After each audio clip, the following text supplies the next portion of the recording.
waaye moom tey dafa ñu defal loo xam ni di ñu daan ñurumtu ci suuf moom la rendre digeste ba keneen koo xam ni xëy na jàpp na ni le général Kara benn sëriñ la le général Kara benn sénégalais la boo xam ni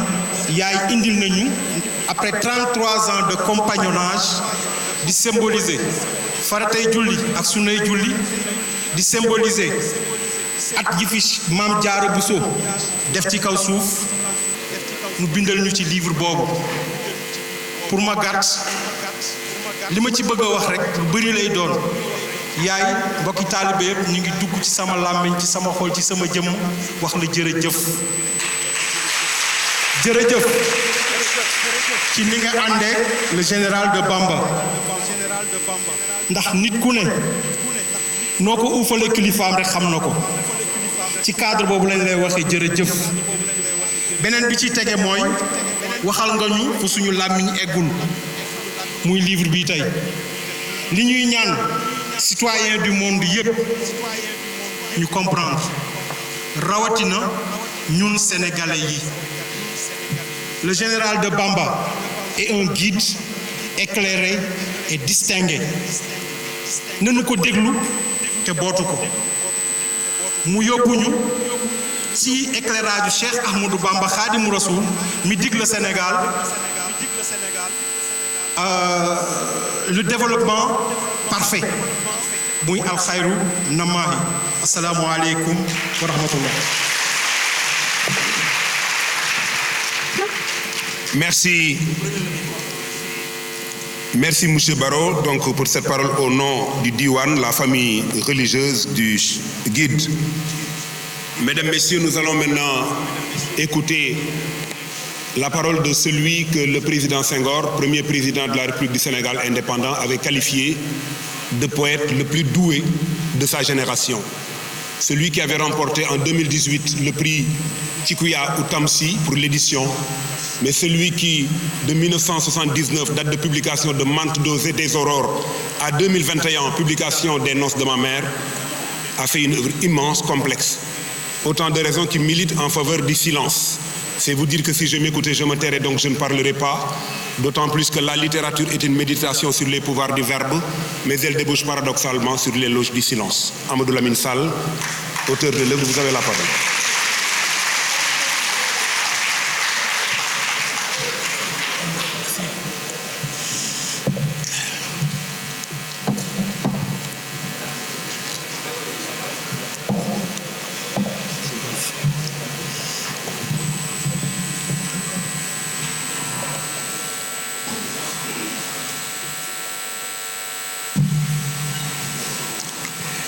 Mesdames et messieurs,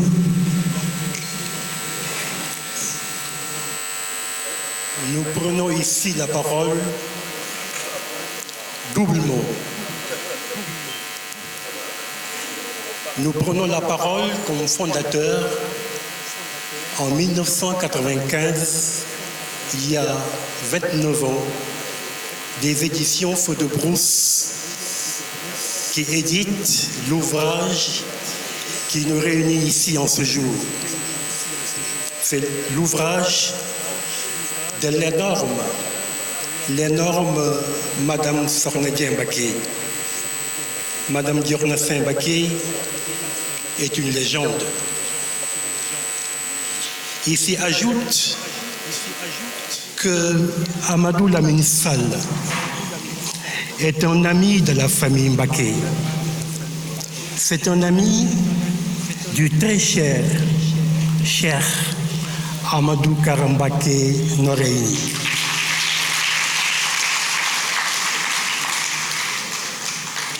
Mesdames et messieurs, chers invités,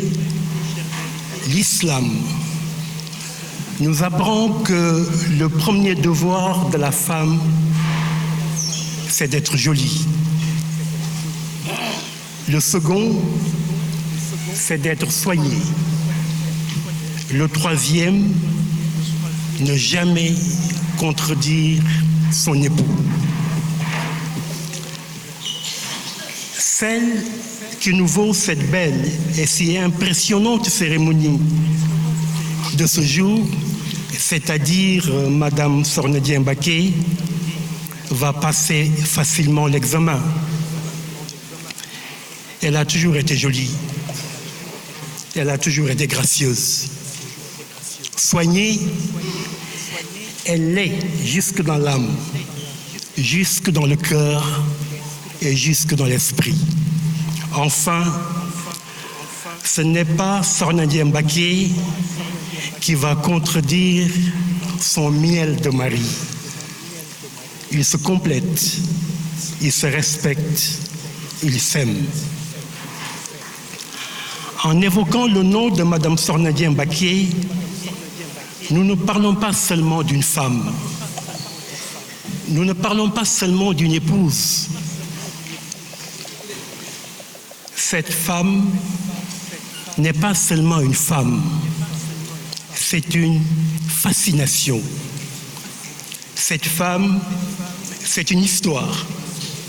Et quelle histoire! Mesdames et messieurs, c'est un bel après-midi que nous vivons ici. L'ouvrage que nous sommes venus lancer est écrit par une épouse particulière pour célébrer un époux beaucoup plus particulier encore et qui n'est pas n'importe quel époux. Autant l'épouse est une figure historique de notre presse qui n'est plus la presse emblématique que nous avions appris à chérir, autant l'époux est en un mot immense. Karanoreini est une montagne.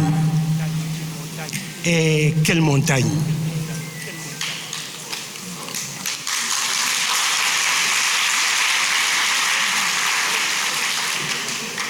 Pour ceux qui ont eu le privilège d'être montés au sommet de cette montagne avec le secours de la montagne, ils se sont rendus compte, comme de rares privilégiés, que le sommet de la montagne n'est pas le vrai sommet. C'est arrivé là-haut que l'on découvre qu'il faut enfin commencer à monter, comme parlait Khalil Gibran. Oui, le nom de cette montagne que veille Sorna Fati Issa Dieng Mbaké et avec laquelle elle dort dans le sommeil éveillé s'appelle Cheikh Amadou Kara Mbaké Noreyni. Cheikh Amadou Kara Mbaké Noreyni est l'ami de Bamba. Il est le muezzin de Bamba. Il est le talibé de Bamba. Il est le serveur de Bamba. Il est le poète de Bamba.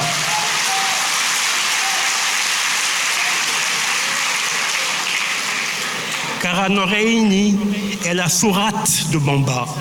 Il est le tapis de prière de Bamba. Kara Noreyni est la flûte.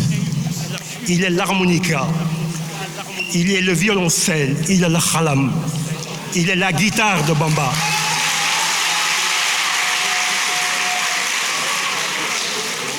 Voilà Kara Noreyni dans toute sa splendeur,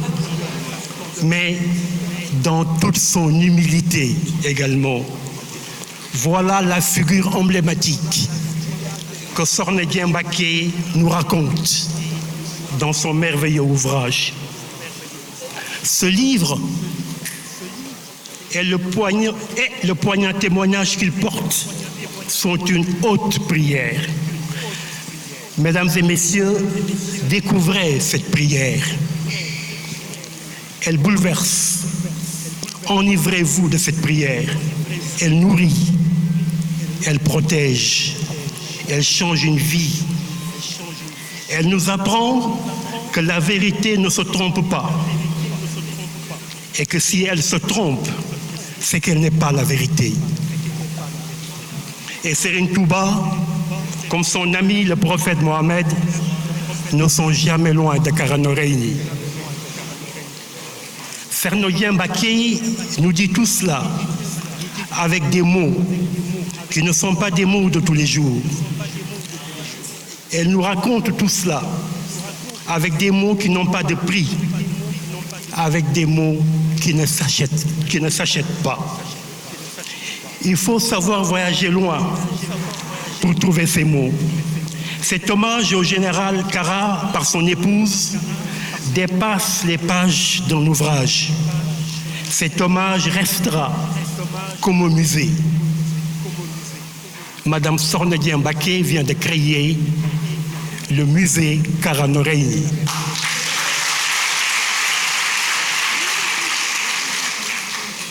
Cet hommage restera. Désormais,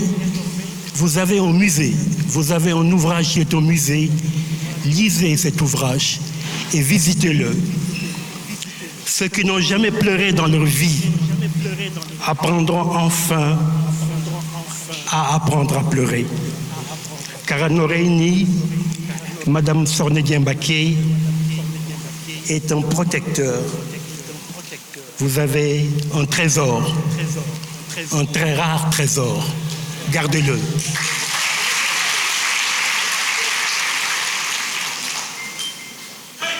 Mesdames et messieurs, vous tous qui êtes ici en ce jour, dans ce musée des civilisations noires, si emblématique, mes respects, mon cher ami, monsieur le directeur général, célèbre un ouvrage tout aussi emblématique, je voudrais vous dire que vous êtes à la fois ici des invités, mais vous êtes également des pèlerins venus poser leur front dans une des plus touchantes lumières de la singularité humaine à travers un livre qui parle et qui chante un homme qui est avec nous, mais qui n'est pas avec nous, puisque Kara Noreyni nous devance. Dans notre culture, le livre est appelé Téré. Wolof dafa ne téere turam dëgg mooy terreur doo rër mukk loolu mooy téere noonu la ko wolof di traduire. Avec ce livre de Sornodien Mbaké, à la fois biographie et portrait croisés, vous avez trouvé ce chemin que vous cherchiez et qui mène au meilleur pour un homme et une femme qui ont décidé de naître ensemble, de vivre ensemble, de s'aimer et de mourir ensemble. Sornodien Mbaké a rempli sa mission. Ce livre qu'elle a consacré à son époux est le plus puissant et le plus admirable témoignage qu'une femme puisse faire à son mari.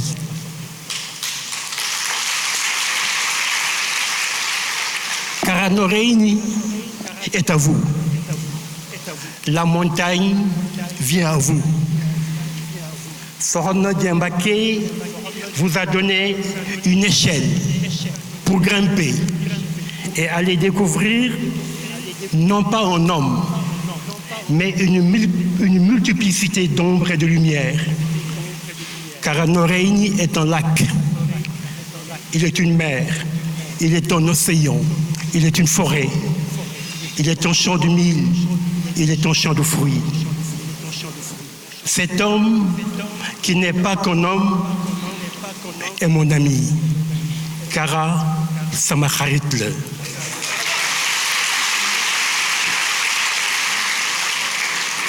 Ce grand poète est mon ami. Cet immense artiste est mon ami.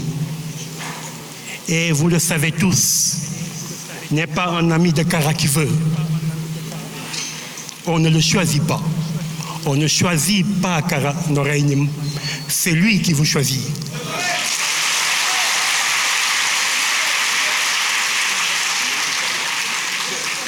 Je voudrais lui rendre hommage pour sa bonté, pour sa générosité, pour son savoir savant, pour pour sa fidélité, pour son humilité, pour la qualité de ses rêves, pour l'audace de ses actions, pour son don de soi. Qui ni ku baax la.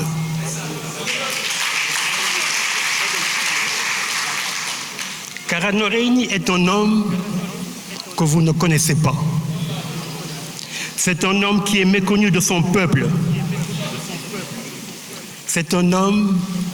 que peut-être sa jeunesse connaît. Cet homme, Kara ñëpp lay nax.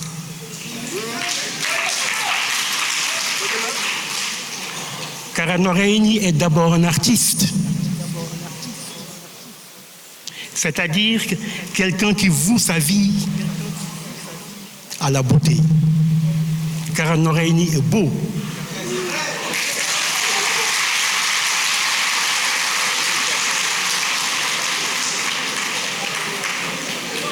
C'est quelqu'un de profondément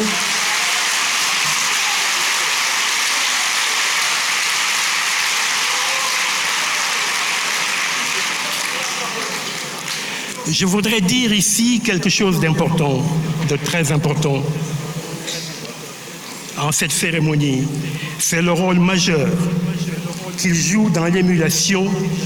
et surtout la récupération d'une jeunesse perdue et désespérée. Kara Noreyni s'est donné une mission. Le petit-fils de Mame Thierno Birahim Mbacké, Borom Darou, s'est donné une mission. En effet, il n'est pas non seulement un messager, mais c'est un puissant acteur de sauvegarde de notre jeunesse. Certains ont tenté d'y mettre des tâches pour faire du mal, mais ce qu'ils ne savent pas, c'est que Kara Noreyni est inatteignable.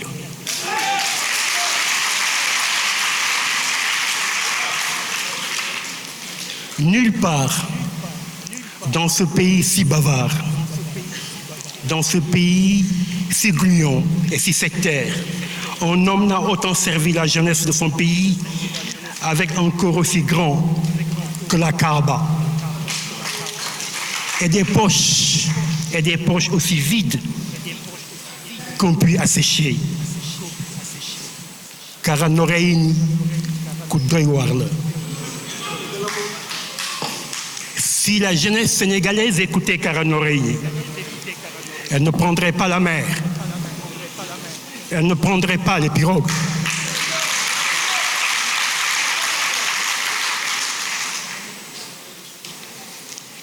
Il faut que l'on dise, et c'est le message de Kara Noreyni, chaque jeune dans ce pays est une espérance. Chaque jeune dans ce pays est une étoile qui brille ou qui s'apprête à briller. Que personne ne vous fasse croire que vous n'êtes rien, que vous ne représentez rien. Chacun de vous est précieux. Croyez en vous. C'est le message de Kara Noreyni. Vous êtes, vous, la jeunesse, vous êtes nos premiers gisements, avant le pétrole, avant le gaz. Vous comptez dans ce pays, et ce pays compte sur vous. Madame Sorneguien Mbacké, votre époux a été et restera un guide dans la vie parce qu'il est un maître, parce qu'il est un exemple, parce qu'il est une référence. J'ai un jour demandé à mon ami et grand poète de Bamba ce qu'il faisait dans la politique. Quand on est plus grand que la politique, on ne fait pas la politique. Su nekkee ne yow yaa ëpp politique looy doyee politique dama ko doon tooñ di waxtaan ak moom parce que yàlla def na ko li mu koy def ba noppi. Kara Noreyni ku doy waar la. Mesdames et messieurs, le monde n'est pas beau. Il n'est beau nulle part. Aucune jeunesse n'est à l'abri de l'angoisse. Avec Kara Noreyni et sous sa baguette, nous avons vu de nos propres yeux, une jeunesse sénégalaise qui était désarmée et qui l'a réarmée. Kara Noreyni leur a dit que rien ne pourra vous vaincre si dans votre cœur, vous avez construit une maison pour Serigne Touba. Ku tabax kër ci sa biir xol ndax Serigne Touba looy tiit.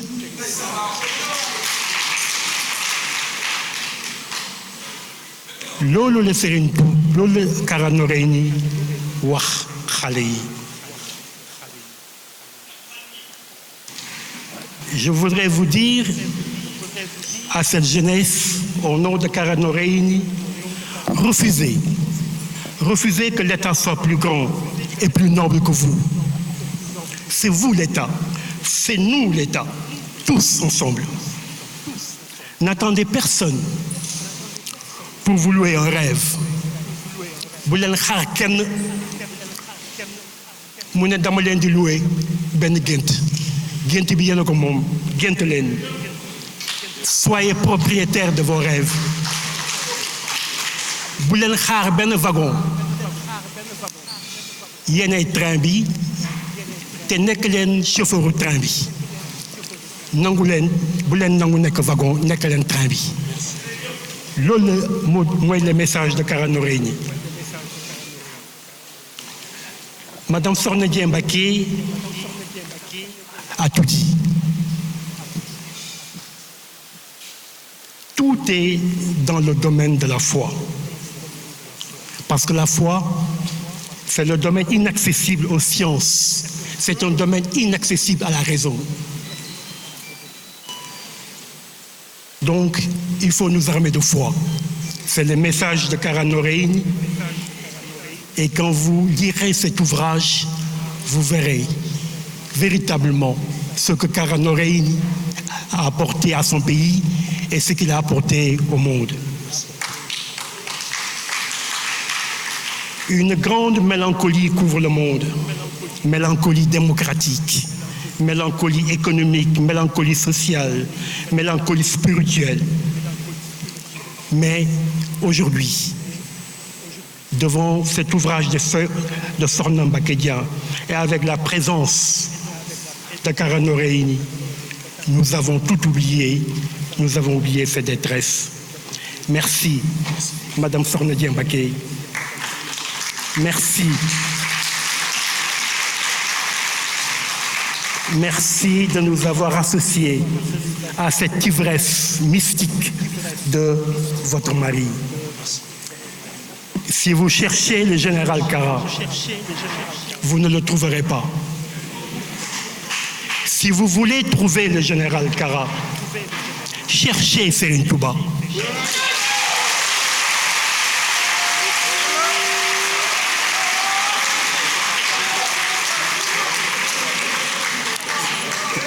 Kara Noreyni n'est jamais loin. Un affamé, quelqu'un qui a faim, n'est jamais loin de l'odeur du pain. Et Serigne Touba est le pain.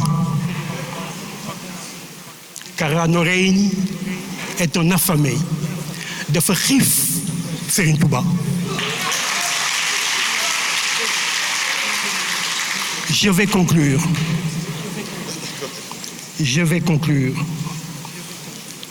Mais je vais être grave dans cette conclusion. Nos prisons sont pleines. Elles sont pleines de jeunes. Elles sont pleines de jeunes qui ont fauté, de jeunes qui ont été déférés à la hâte, de jeunes trop longtemps restés en prison, de jeunes trop longtemps oubliés sans jugement.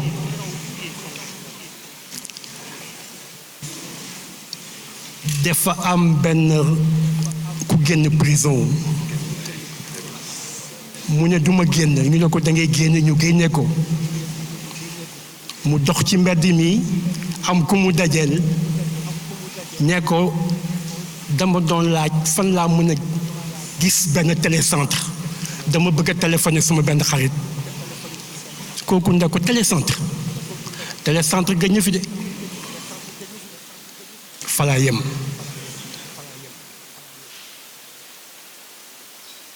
La condition humaine dans nos prisons a été dénoncée partout et toujours. Des jeunes, et ils sont très nombreux, ont témoigné comme prisonniers combien la foi leur a été utile, combien la foi les a sauvés de la mort. Dans toutes les prisons, les prisonniers, la première chose qu'ils vous disent, c'est que ñun dañoo am climatiseur. Suñu climatiseur mooy Kara Noreyni.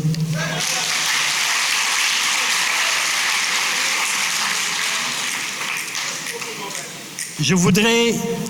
lancer un appel au président Diomaye. Je voudrais lui demander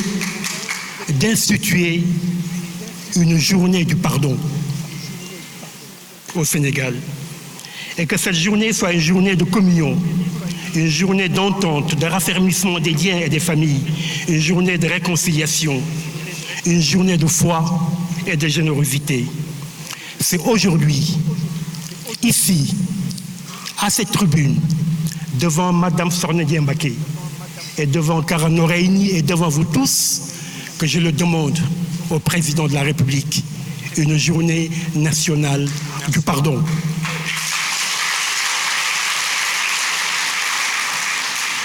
Ce pays a trop mal. Il faut le refonder. Et il faut le refonder dans le travail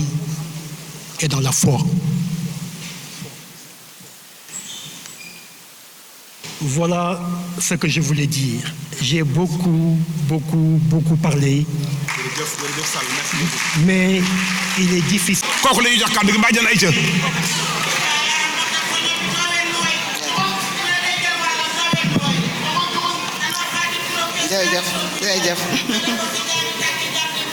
jërëjëf Adja Kiné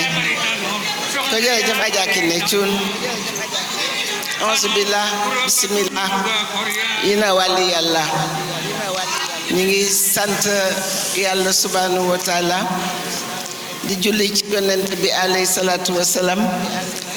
di yeesalaat suñu njébbal ci Cheikh Ahmadou Bamba Xaadimu Rasul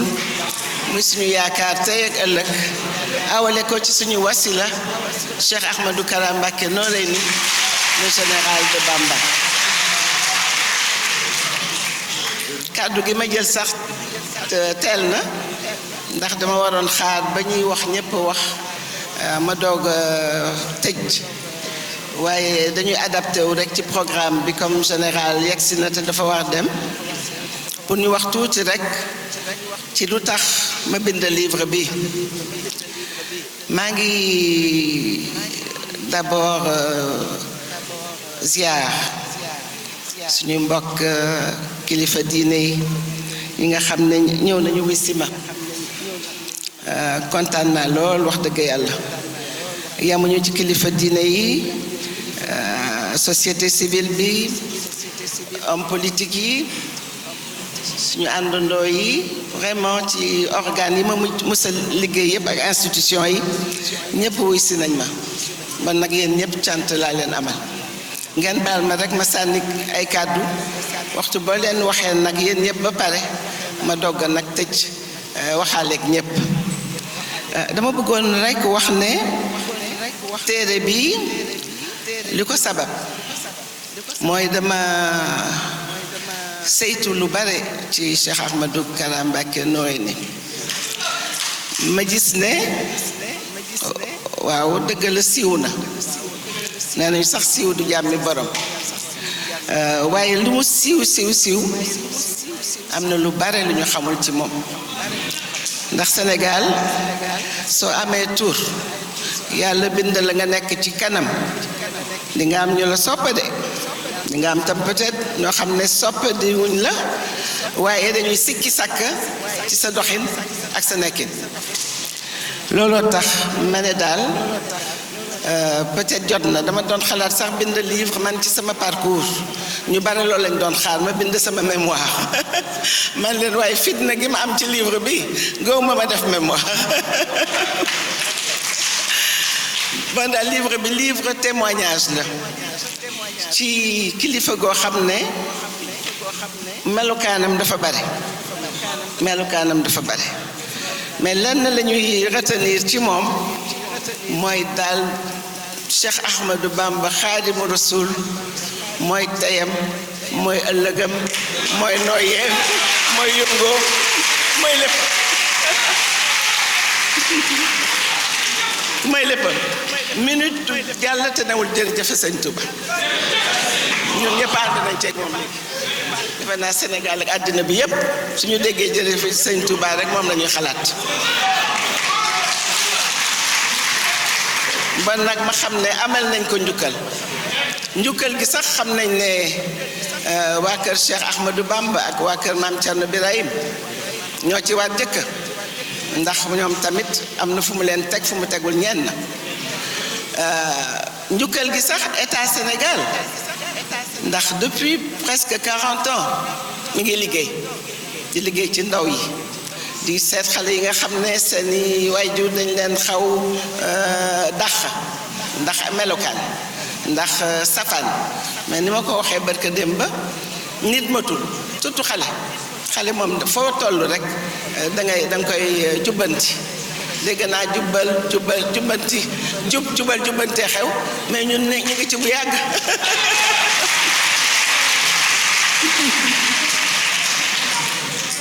li Amadou Lamine Sall wax na grand poète man defe naa ne mënuma ci teg dara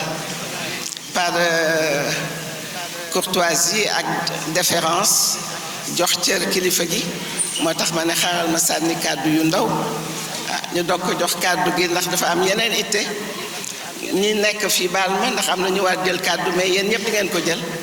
léegi damay bàyyi rek général Bamba mu léemul ñu jotaay bi su demee ñu doog a reprendre li ñuy commencé woon yépp jërëjëf Sëñ Touba. merci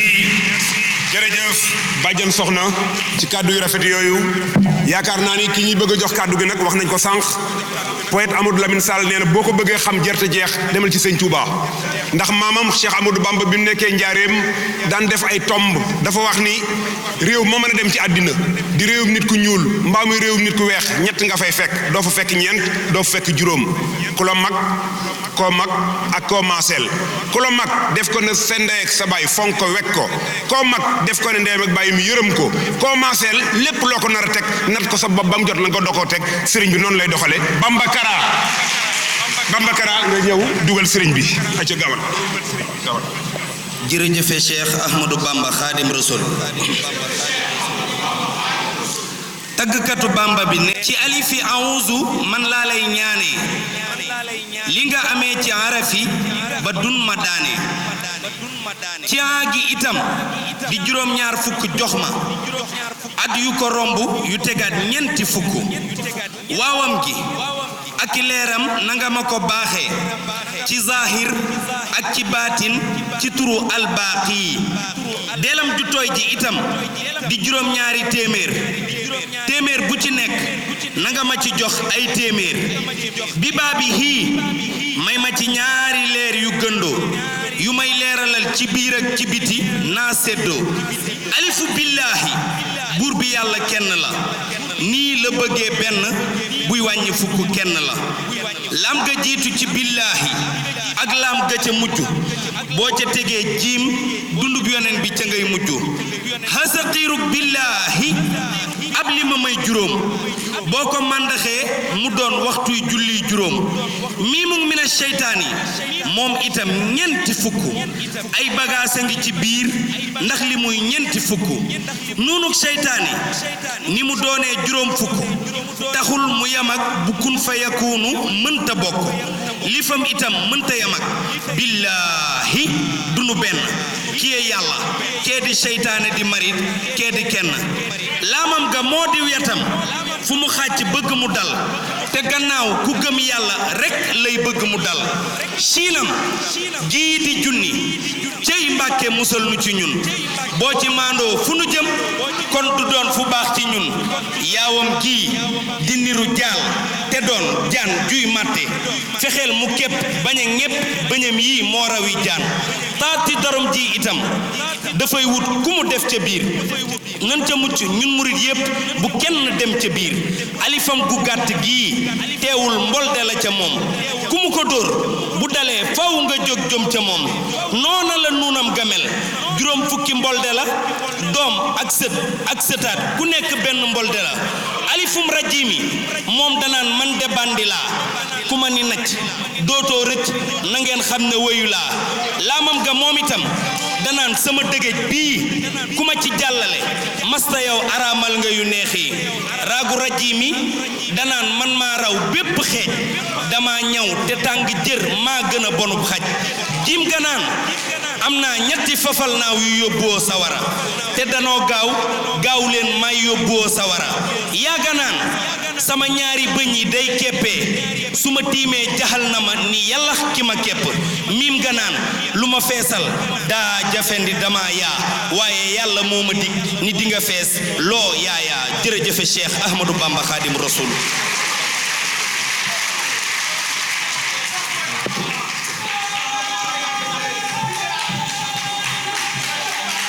kum ko waxul ci Bamba mënoo ko xam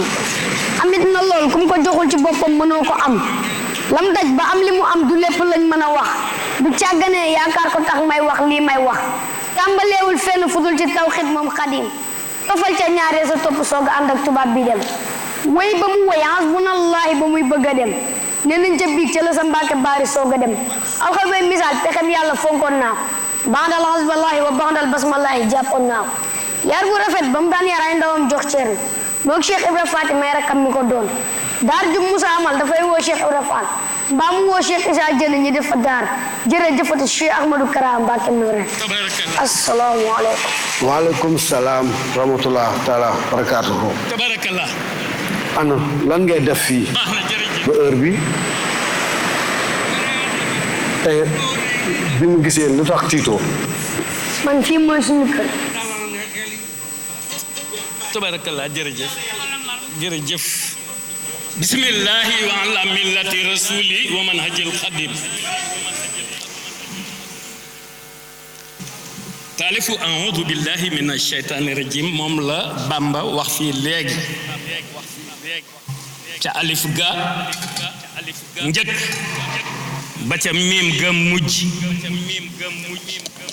waaye jàpp ma ni wax ma dikkaloon may wax rek ku tedd ki di ma ilham may wax dinaa faral di wax ni nag baat bu ma tàmbalee rek salaam la kon nee naa asalaamu aleykum biral ak yelu yépp a baax tisbaar ak tàkkusaan dañu koy yelu timis ak gee ak fajar dañu koy biral baat bu ma njëkk a wax rek mooy salaam ci ku tedd ki la mu wax boroomam ca ik fi nii ni ko anta salaamu lazi sallamta kulliya min uyubi nafsi bi tayin minka ya Allah dañu noo jàngal a'uudu billahi minash shaytaani rajim gën ji mbindeef alayhi salaatu wa salaam ñéppam di ko jàngale di ko fàttali looloo waral wazkuru laaha fi ayaamin maadudaat dooni julli woon naa tey ci suba rek du ma julli tisbaar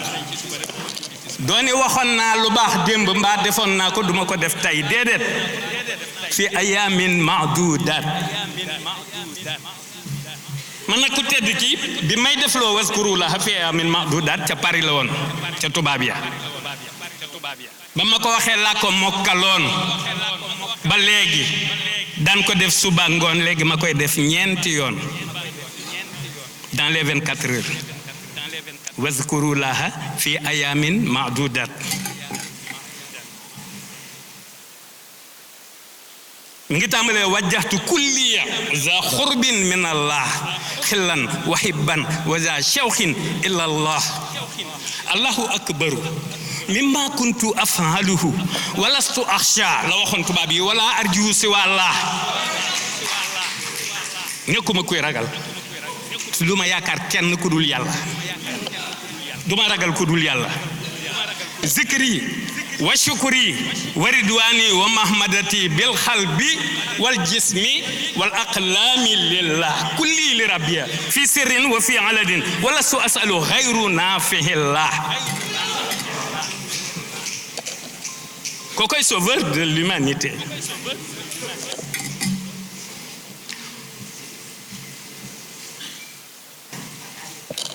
kooku moo ne awadani lahu min ash-shaytaani wa xaadali manafihal awtaan moo ne yàlla moo ko musal ci saytaane bu ñu nee saytaane même bu nee saytaan bu ñu wul shayatin itam booy 33 ans ku ko am ak nit boo xamee ci moom lu baax it xam nga ci moom leneen nga koy wor maale loola di wax yu baax loolu dañu ko ciy sant xamal na ma lu jagul waaye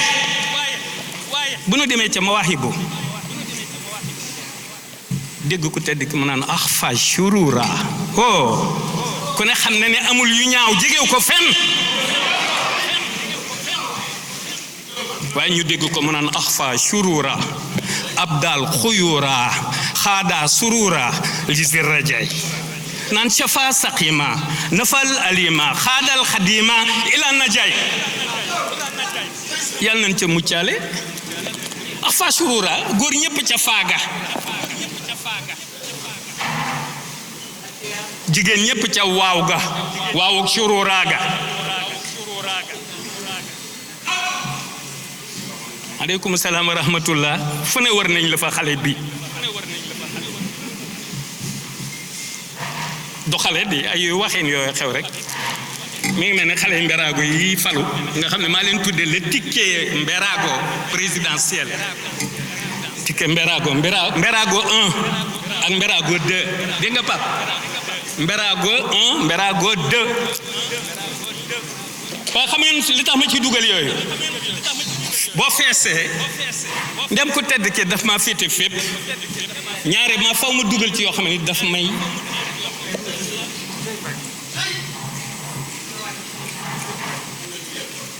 te toujours ku tedd ki dafa bari yërmande ba nga xam ni na ma am benn doom boo xamante ni bi dafa gént maamam nóoree ni mu doxe ko gannaaw laal mbagg mi ma ñëw bëggantu laay def bëggantu samay repas li ci ëpp mooy grignoter waaw duma dank duma rimb fekk cere mbaa laax nga def ci nan nii di jaxase duma ko def ku tedd ki daf ma kidnappé may dund àjjana night and day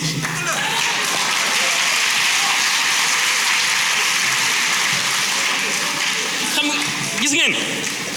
bàyyi ba dee dugg àjjana waxuma loolu man maa ngi ci àjjana laylan wa naharan moom lay dund bay grignoter keccax àjjana la biscuit àjjana la arachide gerte àjjana la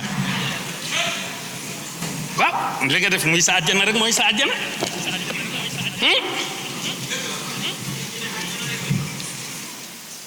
maanaam xol bi Ahmadou moo tax ma ne xale yi Ahmadou Bamba ci xol leneen da caa xajul ku jël leneen di ko ca def yaa yàq sa xol loolu ñoom Fatou Géwël loolu moo tax wax dëgg yàlla soxna ñu ngi koy sant waaye lu ci diw yiw rek dañu koy delloo ku tedd ki ndax xam naa ni téere bi ku ko jàng soxna nag am na yoo xam ne ñimewu ko wax déedéet ndax bu ko waxee dinañ ko weddi ndax dañ naan kii dafa dof ah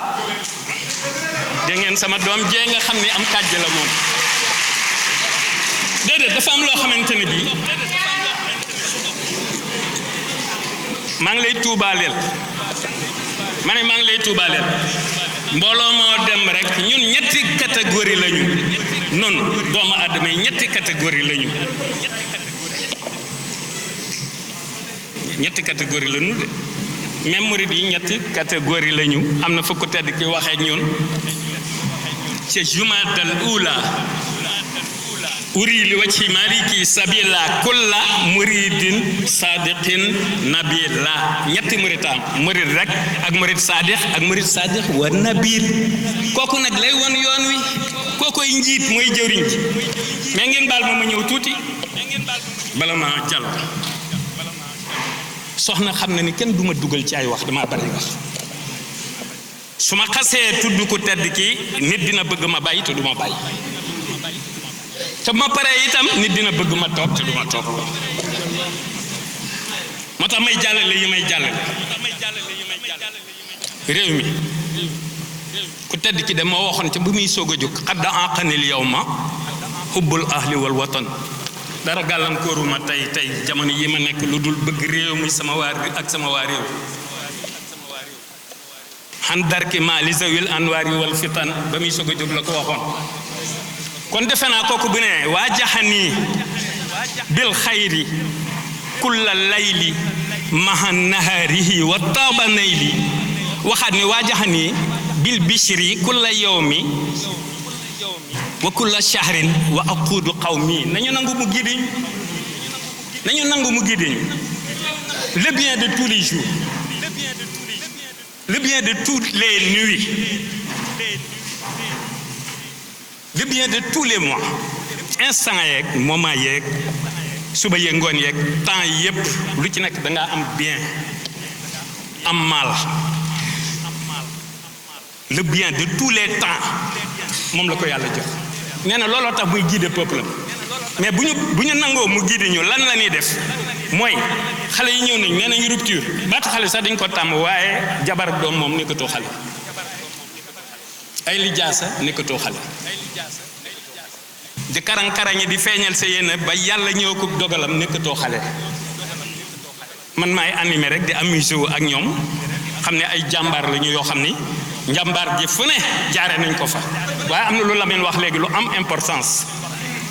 ci journée boo xamante ni bii dañuy balo ak xam naa ne ñu ngi ab jullit fu mu toog mi ngi tuub ndax mën ngaa tooñ te yëgoo mën ngaa tooñ yëgoo waaye boo nekkee ak sa waa réew itam lu nekk di xew ci année yi weesu yu nekk di xew te ñu la cay tuddaale yu ca bari seeni yëngu di ko waral ña cay profité di ci profité bis day jot nga jéggalu waa réew ma jéggaluwaa leen ñépp loolu moom xam naa ni sax ñu ngi ci Lamine da koo wax rek waaye xam naa ni ñu ngi ci bala ngaa jéggalu doomu aadama bi nag sa borom ngay njëkk a jéggalu waaye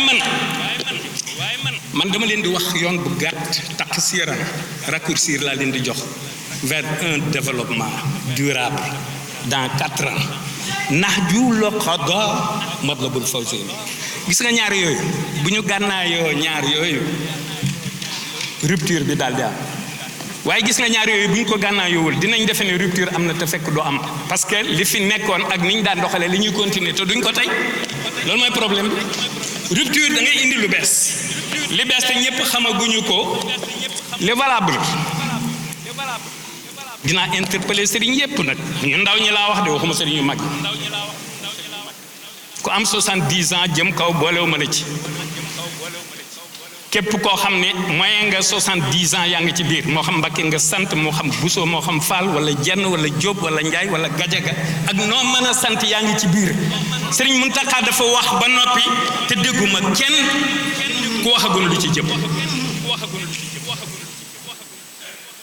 ma bëgg a wax le président de la République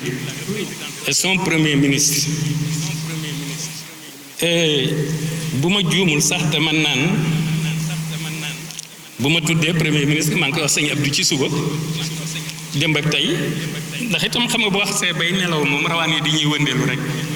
Jomaay fii Sonko fii ñii di macc mango ñii di waaw gént la rek démb laa gént Sonko muy macc mango tey may assez bien déet moo gën seex dara ba pare buusu ko kat kooku nag moom dama ko yàgg a fan soxna mi xam na ci dara géree laa xam ku jëm fenn laa xam duma ci juum je suis extrêmement grave et dangereux ku weddi laajal Sirac bu doon dund mbaa nga laaj Mbubutu bu doon dund mbaa nga laaj Bongo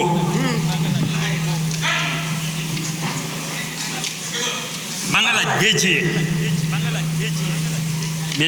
ngeen baal ma nag man ak cant laay def bàkkuwuma waaye dafa am fu ma jaar nee naa leen am na su yoo xam ne kenn du ko bind am na yoo xam ne ci man bërki démb Njaay la ko xam matul bi ma ko waxee léegi matul 2 semaines soxnaa ngi nii daa dar gémmiñ gi man maa def lu kenn deful jaar fu kenn jaarul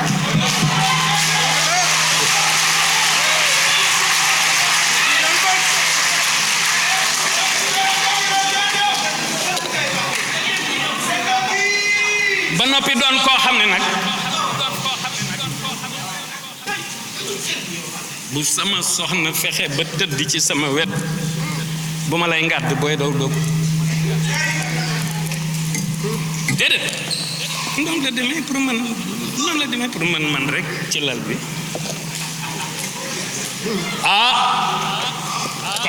kon nitoo di ko ñëw na parce que bu fekkee damay def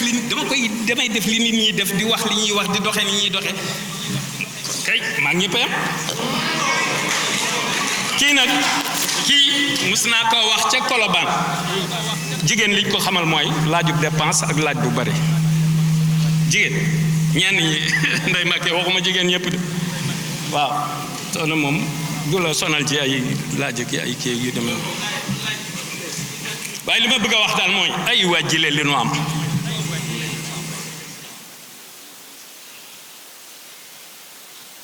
cay ki nu am borom lin xadatil bidaanu wa suudaan laana leel xuluubu wal abdaanu lin xadatil bidaanu wa suudaan fii la ni ngàmmaaral ba ñu weex ñi ñooy ñëw di ñu wax mooy kan moo ko wax te li mu wax day am waaye gis nga gonay mberaago yi ñëw ci pouvoir bi bu ñu jëlee Matlabul Fawzayni ak Nahjul Qada muy seen ngànnaay chef d'état Afrique yëpp dinañ jébbalu ci ñoom man awma ci li ma gëm laay wax waxuma lu ma xam lu ma gëm la solution de tous les problèmes fii la nekk ci Sénégal te xanaa doo dem di ko yóbbu solution bi Tivaouane mbaa Mbuur mbaa Xombal mbaa Kaolack mbaa fen non ni mu demee nanu ko ni nangoo daf ni tuubaa ga abdin muridin sadiqin lahumu bi xidmatin aw bi xubbin aw hadiyaati la wax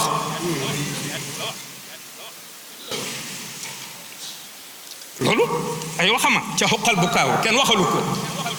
moo wax yàlla ni ko tuubaa gi na mel ni turandoom mais gan tuubaa mooy turandoom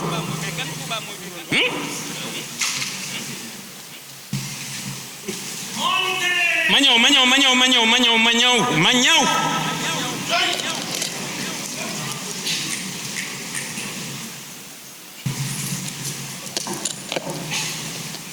moo wax yàlla ne ko na mel ni turandoom ma bëgg leen a wax turandoom mais turandoom mooy garab gi ëpp ci àjjana te àjjana li muy rëy garab googu branche bu ci nekk tiim fu ci nekk endroit bu nekk ci juróom ñetti àjjana yi endroit bu ci nekk am na branche bu fa tiim mu ne na mel ni turandoom waa kon Tuubaa gi bu melee ni turandoom te adduna bii boo ko jëloon ni ko nii ci benn àjjana rek day mel ni pënë boo sànni ci biir géej gi mbaa benn bateau bu ndaw boo sànni ci biir géej gi noonu la cee toll kon léegi bu ne yàlla jox na ko bien yépp moo tax muy guider peuple wax dëgg yàlla lii dafa leer tey néewuñu tubaab yi li ñu yor baaxul waxuñu loolu waaye moom dafa yor li gën xanaa doo gis li gën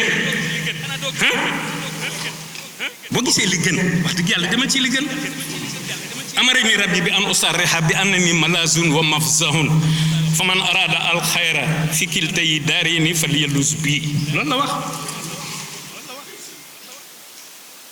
Dieu m'a donné l'ordre de proclamer que je suis un asile et dernier recours et quiconque veut le bonheur ici-bas et dans l'au-delà doit se réfugier auprès de moi. ay waxama du waxe kenn li ñuy tuddee conférence de presse nag wala point de presse wax dëgg yàlla fan yi moom faaw ma waajal ko mënta ñàkk ndax li ma bëgg a wax bari na te sujet bi mel na ni génn naa ko bu yàgg waaye du jikko jamono la ngeen may ma rek ma improviser parce que salle bi ñëpp a ngi fi boroom xam-xam yaa ngi fi suyuux yaa ngi fi su ma nee suyuux mooy sëriñ si sëriñ Moussa Ka moo wax ne bënnu balla aqmaarun fal ashyaaxu anjumun wa ahmaduhum shamsun anaarat lana Touba man nag duma jàpp ni Touba rek la ñu leeralal sëriñ Moussa moo wax loolu ñu bokk ci famille ku tedd ki ñépp ay lune lañu ay weer ñëpp ay weer lañu seex yëpp ay biddiw lañu waaye nag seenum Ahmadu moom mooy jant bi nga xam ne dañuy leeralal Touba loolu Serigne Moussa ma ko wax waaye Touba ak fépp xooleen à travers le monde dans les 5 continents foo dem wax na ko jëriñ mbakk yu fay xaw ma anamu waroon na nekk fi waaye fii ñoo fi teewaa leen ñëpp ndax jamono dafa xat responsabilité yi bari surtout ci ñu élire ñu nekk ay responsable moo tax du ñu wax ne kenn manqué na fi déedéet ndax famille yëpp a ngi fi du dëgg improvisation nag ku tedd ki moom a ko baaxee il y a quelques mois la ñu ma bul bindati del wax muy jub kenn gisatul may bind 24 ans yi passé la bind ci moom lu kenn musta bind ñoom Serigne Moussa ak Serigne Mbaye Jaxate ñoo ñëpp bu ñu boolee li ñu leen bind li ñu bind lépp maa leen ëppale xam ngeen lu ko waral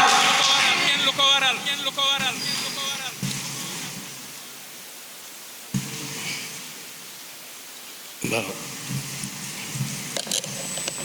ba maam Thierno Biraay ma dem ci ba arrête Khalil la ma waxoon Ablaye Wade ak Macky laa leen di wax nag waaw damay wax Macky di dee Ablaye Wade mani tekk daal ne dinaa bàyyi ba ñii Ablaye Wade dina ko noppi waaw yow mi làqu foofu looy wax soxna waaw nañ bàyyi ba mu pare maa fi gën a dictature nag fi ngeen may gis nii dictateur la buy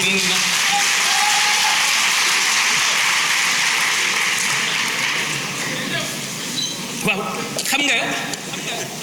waat naa ne ku tedd ki bu eggee yow fenn fi nga bëgg a doon nit yaa sonal sa bopp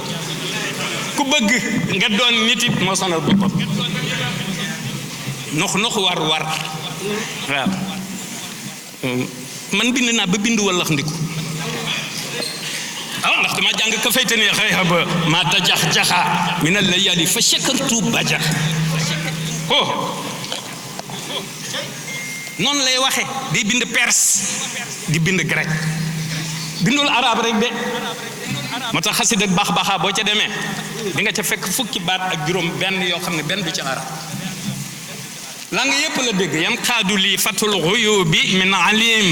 tahlimuhu li xada afdala ulum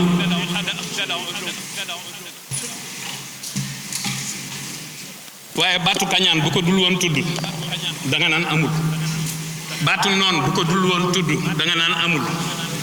bët bu aay bu ko dul woon tudd da nga naan amul làmmeñ wo aay bu ko tuddul woon da nga naan amul waaye li tax yooyu ma gëm ne am na mooy da koo wax ba mu ne yàlla nafaxtani fan biyal ixwaana man jariñ nga ma waaye samay mbokk na nga leen jariñee ci man wal takfina al hasad wal udwana da nga dox suñu digganteeg ñi añaan mbaa ñi tudde ay enam bu Serigne Touba waxul woon loolu dama naan amul dama naan kañaan amul yooyu amul waaye lu mu wax rek am na moo tax ma ne ñetti catégorie la noonu nun nag xanaa ñàkkunu fayda bay yóbbu suñu bopp fenn fu dul àjjana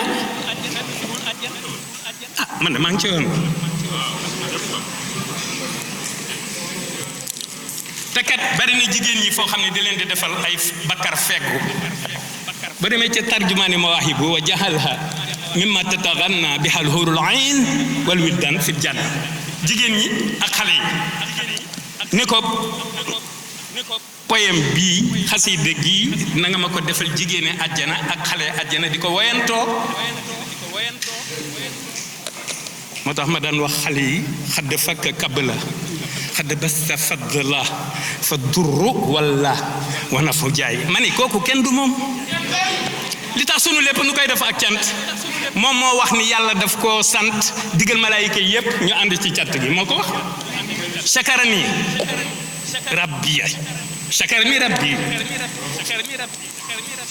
hinda jamii jundihi fu mu nee jundihi rek neel jibril mikail israfil asrail waaw ndax ñoom ñoo ko gën a jege ca ñoom la sant ku tedd ki digal leen ko ñu koy sant ay Sénégal xale yi maak leen yéene ndam mais ci kaw ñu ne dand ku tedd ki wallahi ñu ne dand ay waxam bañ fee nekk naan dëkk bi ab sëriñ a nga faat dub sëriñ ba muy door lañ doon wax lañ doon wax sëriñu Tuubaa bu bañee rek dindil sànni ba muy door lañ doon wax sëriñu Tuubaa bi mais ku créé ay sëriñ fan la doone sëriñ fa dem sëriñ sàng fa mbuub atte jaay tur sant bu nekk wut na fab sëriñ nit nag ñuy continuer naan sëriñ Touba non daa moom Touba ak sëriñ dañuy wax borom Touba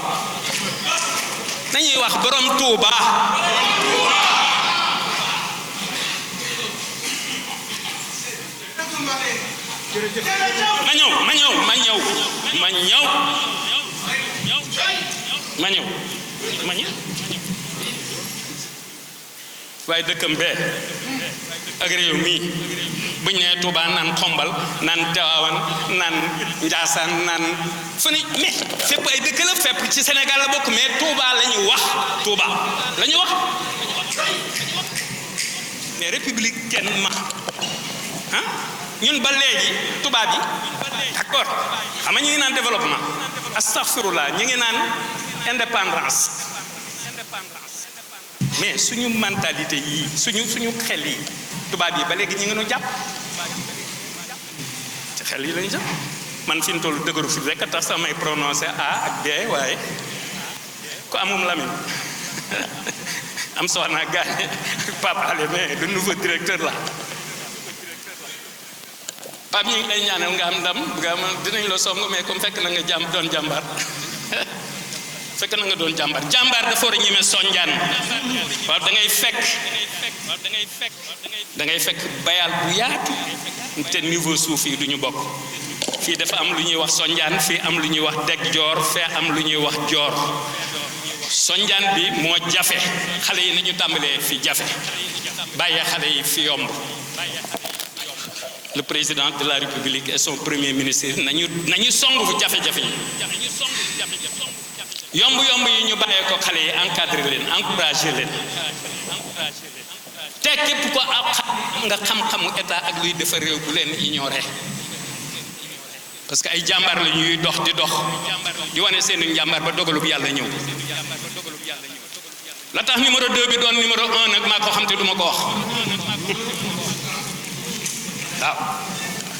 numéro 2 doon numéro 1 c'est la volonté divine qul allahumma malikal mulki man tasha waaye dafa am sew man bu ma defee conférence de presse mbaa réew mi du tas li ma xam dafa bari jaru jar na ko jaru ko jar na ko waaw jaru ko moom boo àddee rek te lay dem yóbbu ci chiffre 7 juróom-ñaari fan yi waaye jar na ko nag da lay yóbbu ci laa ilaha illallah ci 12 la lay yóbbu de kenn du yàlla ku dul yàlla ku fi yàlla lu sëñ Bassirou Abdou Khoudoss mi nga xam ne dama mën a tooñ ma ko téléphone ma naa ma yàlla ji ma ne ko waaw xale yi lay day amusé wu ak man te day amusé wu ak man waaye yàlla ku mat a yéem la nag yàlla jar na ma ne yàlla dafa jara yéem tey bu la yàlla dimbalee moom ci boppam doo ko mën a weddi doo mën a atte doo mën ni amul parce que géej gi doo musa wax gis nga scientifique yi li ñuy bari xam-xam li mu leen di may xam nga mën nañoo dem ci planète yi lu ne ñu koy wax waaye géej mën nañ laa wax gaz bi fi muy jógee ak atmosphère sàngam nag ay jur ak yooyu yëpp waaye dafa am fu leen yàlla di yamale xoola alayhi salaatu wa salaam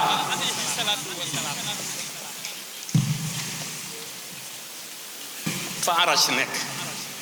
ngay romb asamaan yi di romb Adama ba ca Ibrahima 7e ciel nga soog a war a dem nag aras war a dem nag xool fa ñu ko invité fa ko boromam invité mu def ko ci benn guddi ñëwaat te du gént jëmm ja moo dem waaye suñu borom ni ko nag boo wëlbatikoo nag na nga jokk ci sa maam Ibrahima mu nga ci juróom-ñaareelu asamaaw soo gisee Cheikh Ibrahima Fatimi man dong nga mës a dégg dama wax ko en 99 2 heures du matin ca stade Demba Diop ma ni leen li waral bayti ak maqaama baytil maamuur man leen Ibrahima moomal la renaissance day am ba mu ñëwee justification bi yonent bi jébbalu woon ci moom ci ndigalu boroomam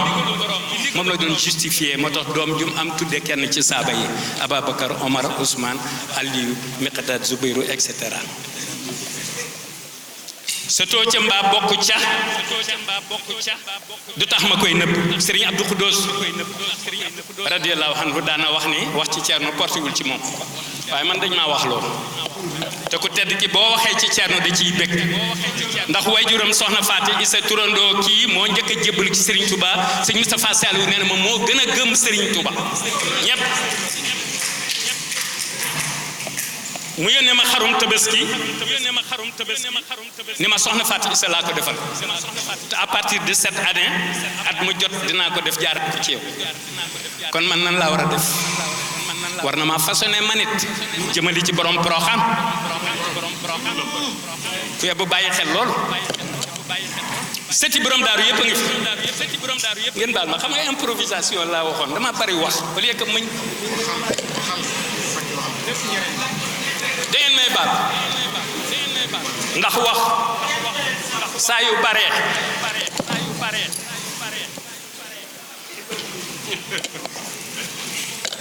ngeen baal ma ndax wax saa yu baree daa fekk bariwul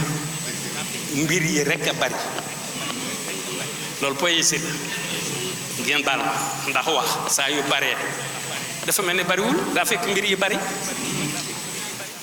jataay bi dafa bari ay kilifa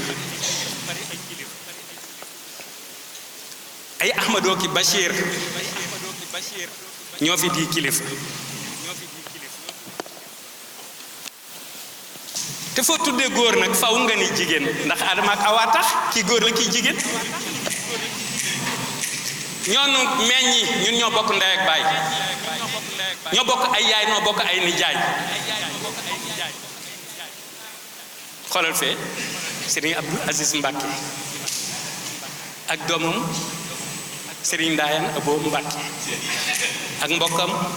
Cheikh Ahmadou Bachir Mbacke ak mbokkam Cheikh Abdourahmane Mbacke nga gis fee Cheikh Ahmadou Bamba Sall nga gis fii Ahmadou Lamine Sall loolu improvisation foofu laa ci yem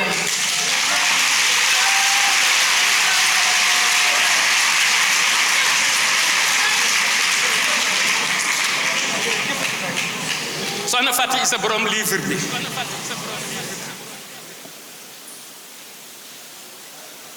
maam Fatou Bulla Ba borom livre ndax Hawa mooy Hawa Adama di Adama yonent bi yonent la waaye Ibrahima yonent la te moo di maamam teewul mu jébbalu ci moom nit day jébbalu ci nijaay mbaa mu jébbalu ci maam ñun ñëpp bokk Adama noo bokk Awa njaagoog sara xullee ci yam ñëpp Awa wajan ak ngóor ak sama nuur ma bàyyi Firdawsi te di ko wooye nuur ak yow muy diree te ma jox la sama doom di soxna May Mbàkke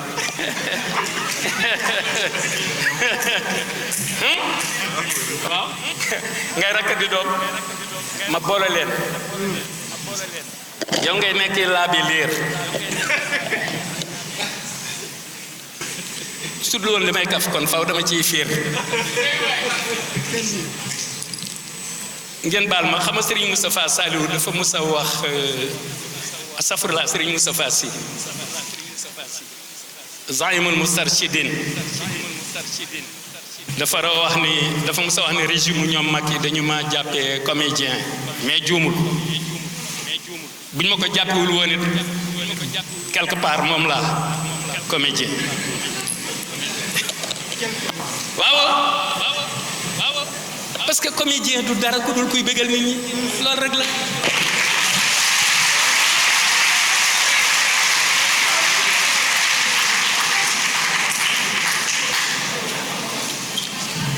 sama révolution culturelle nag xaaral ma ñëw ci wesar nag dama doon rajas léegi damay nekk ñëw ci wesar sama du ma wax politique parce que politique am na lu ci Lamine wax léegi ci bi may tooñ waaye ñaari politique moo am Serigne Touba daf noo jàngal bi nga xam ni bonne intention bonne parole et bonne action mooy politique de vérité bu dee politique politicienne moom ñett yooyu mën nga ko bañ a bàyyi xel waaye ñett yi moo tax Hizbul Haq yombul soxna dama bëgg bi jàllee ba ma def point de presse ba pare waxale ci parti de la vérité nga encadrel ma xale yi jox leen sa xam-xam ndax décor bi sa doom ji nga ko bàyyeeloon Latifa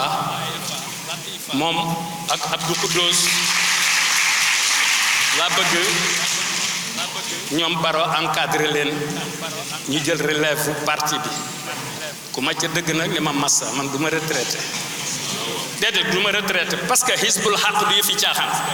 dëgg la ñoom Cheikh Sall ak ñoom Abdou Mbacké ak ñi ñëpp dañ fee bàyyi parti de la vérité nekk ci yeneen waaye di ngeen ñëw de non mo oui man damay sant Ousmane Sonko ak Diomaye ndax indil nañu loo xam ni xewal fi loo xam ni yar mag ñi yar ndaw ñi fi ñu toll nii jàmm ji ni ñooy yar na jëm kanam léegi nag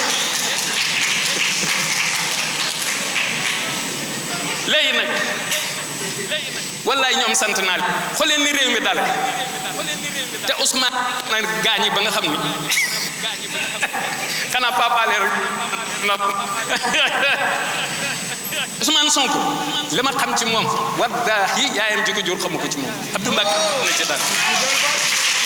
gis nga bu fi kenn nag naan am yambar laak am yambar ak daa sedd ak du yooyu de ma ne du yooyu de dogalu bi yàlla moo ñëw malaayika ni 2 bi nañ ko def 1 te 1 bi ñu def ko 2 xam nga yëfi malaaka waaye ba ci kanam daal man li ma xam ni ko duma ko wax man li ma xam wallahi parti de la vérité ci Serigne Saliou la sosoo ak Serigne Mourtada ña nga ca dëkk ña nga ca dëgg li kulli shay'in ajal te humuril insaan ya'muru bi tadrij gis ngeen Touba mënut a développer ni ñu ko bëggee sans partie de la vérité mënut a nekk abo noppil waay non il faut ngeen nopp parce que xam ngeen ni coloniser gi ñu ko ñeen partie de la vérité ngeen war cee bokk war ko yëkkati di jëm fii ki jëm fa di jëm fële te ma ñëw te fi ngeen jëm yépp gone yi ñëw ni rupture ñoom ñu war leen a jàppale ci rupture bi parce que bu ñu leen ci jàppale rupture du am yow xam nga tubaab ils sont très forts bu ñu leen ci jàppalewul li fi nii fi gaañ ñi nekkoon noonu lañ fi nekkee faaw ñu jàppale leen pour ñu mën fee nekkee neneen de dama leen koy wax rek man nag sama 10 hectares yee moom nee naa sëñ Abdou te ma ko jox gaañu muy sama participation te ma bàyyi bi kat dafay bëgg a yàgg ci samay loxo te comme ñi ngi wax ci suuf yi waaw te man suuf laa yemale suuf ak ceeb laa yemale waaw noonu laa defoon ca Bambilor jox leen ko Macky ci PSE bi mu nekkoon sama contribution xale yi waxuma kee de xaw ma ko Jomaay séeréer bi xaw ma ko moom wax dëgg yàlla mais kee dama ko jàng à distance pendant des années xam ci moom lu bari am ci loo xam ne ci kee laa ko jaarale bàyyi si kim nii waaw non di lépp ci man rek xam nga tàmbali woon na wax da dul wax lépp ñoom duñu wax lépp man maay wax kat bi maa ko may soxna maa ko may sama rak tudde ko doom nëbbu ko sax waaye jarul da doon gàttaloo xam moo tax waxu ko fi waaye ku ne xam na ni ku ma xam ni tudde naa ko doom te sam ki ma ko tudde moom donc mokkal alquran ci samay doom kon tur wee porte na ko bonheur anam ubbi woon na kay fekkewu ma loolu la daal gis nga miim réew d'accord dund doomu aadama nox war la waaye gis nga bu ñu defee ni nu war a def ànde ni nu war a ànde du nu gis war nox la ñuy gis wa salaam.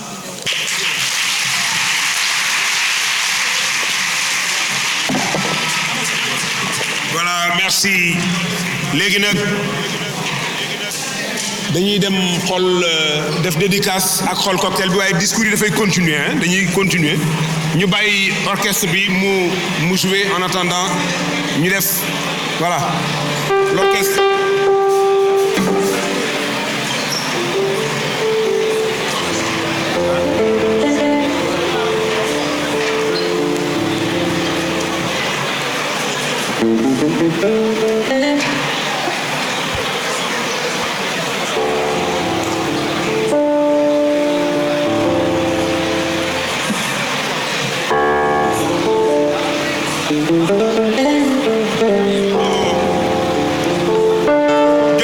jotaay bi tasul dañuy continuer waxtaan wi jotaay bi tasul.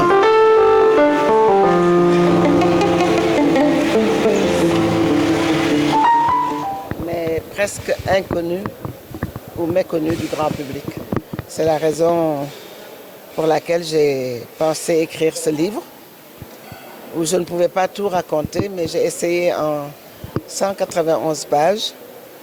de dire tout ce que j'ai vécu, tout ce que j'ai compris, tout ce que j'ai vu, tout ce que j'ai entendu concernant Cheikh Ahmadou Kara Mbacké Noreyni. Je n'ai pas l'ambition de dire que j'ai tout cerné, mais je pense que le lecteur pourra découvrir de multiples facettes inconnues ou méconnues de Cheikh Ahmadou Kara Mbacké Noreyni, le général de Bamba. Alors, combien de temps cela vous a-t-il pris? Je dois dire presque 4 ans. J'ai dû commencer en 2020 pour finir là. Je devais le sortir depuis 2023, mais avec tout ce qui s'est passé dans le pays et les événements que nous connaissons tous, j'ai préféré attendre que l'accalmie se fasse, que le pays soit bien sur pied et au repos pour sortir ce livre et inviter une bonne partie de la population sénégalaise à venir l'acheter, le regarder, le lire et peut-être comprendre un peu le sens de ma démarche. C'est pas facile d'écrire sur C'est pas facile d'écrire sur un époux, c'est vrai.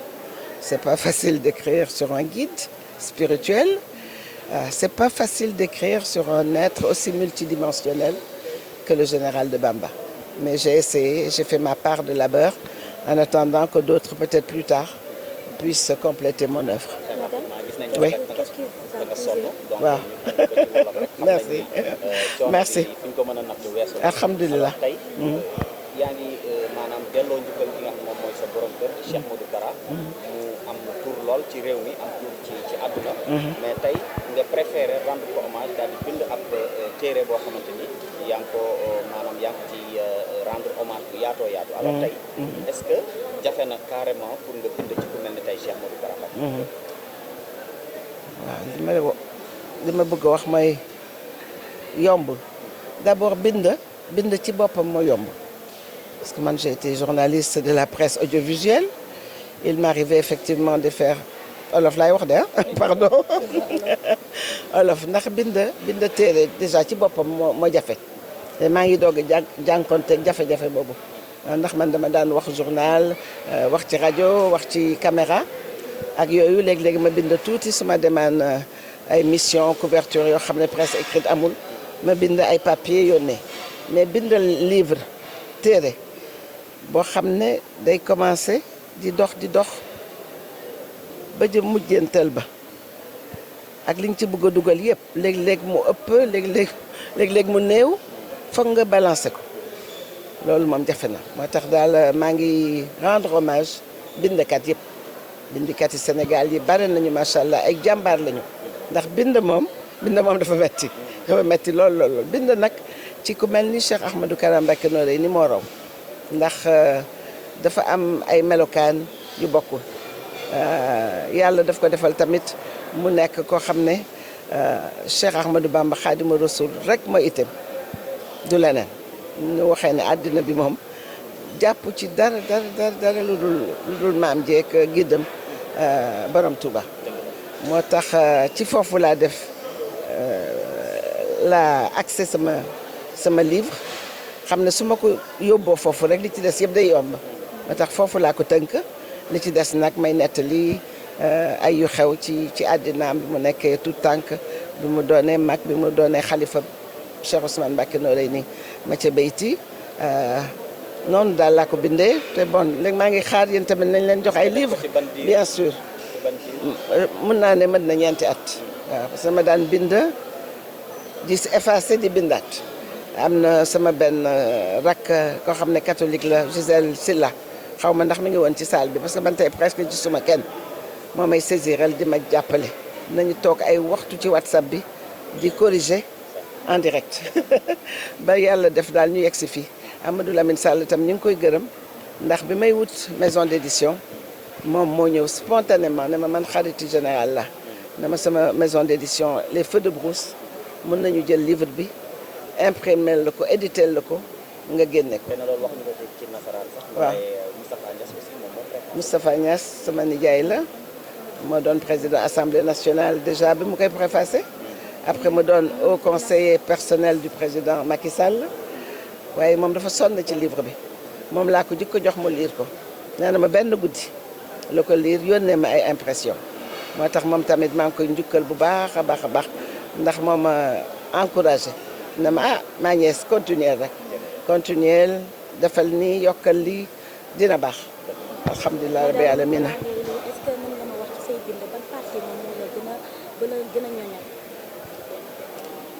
parti yëpp am na solo peut-être parti bi may gën fesal te je pense que général bi muy wax sànq xaw na ko wax mooy fi muy waxee ne Cheikh Ahmadou Bamba Khadimou Rassoul mooy nar sauver Sénégal ak Afrique ndax yàlla dafa def ne ku tedd ki bind na loo xam ne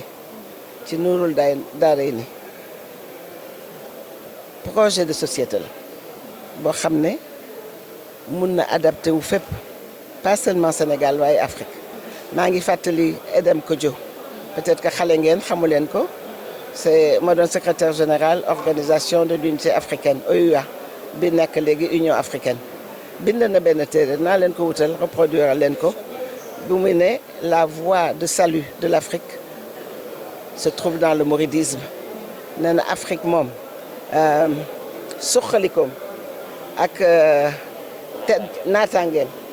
mënul aw fenn fu dul ci yooni Cheikh Ahmadou Bamba mooy mouridisme xam nga kooku xam ne Togo la dëkk du sénégalais fekk ne moo ko wax xalaat ko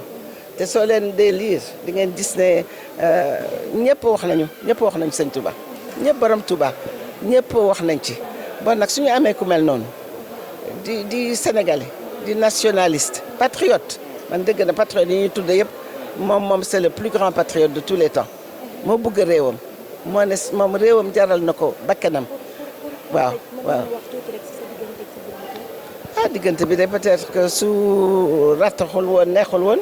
mën naa am dama bind ci moom waaye wax dëgg yàlla nit ku baax la nit ku yaatu la nit ku jaboote ñëpp koo xam ne xol bi dafa weex tal xam ne ñëpp la yéene lu baax te lépp daal ku ko bëgg a jàppale daal jàppale ko ci jërëjëf Sëñ Touba jërëjëf leen merci encore merci à vous je vais voir Ndiaye Presse mu jox leen ay livres ngeen yóbbaale jërëjëf kontaan na am nga benn d'accord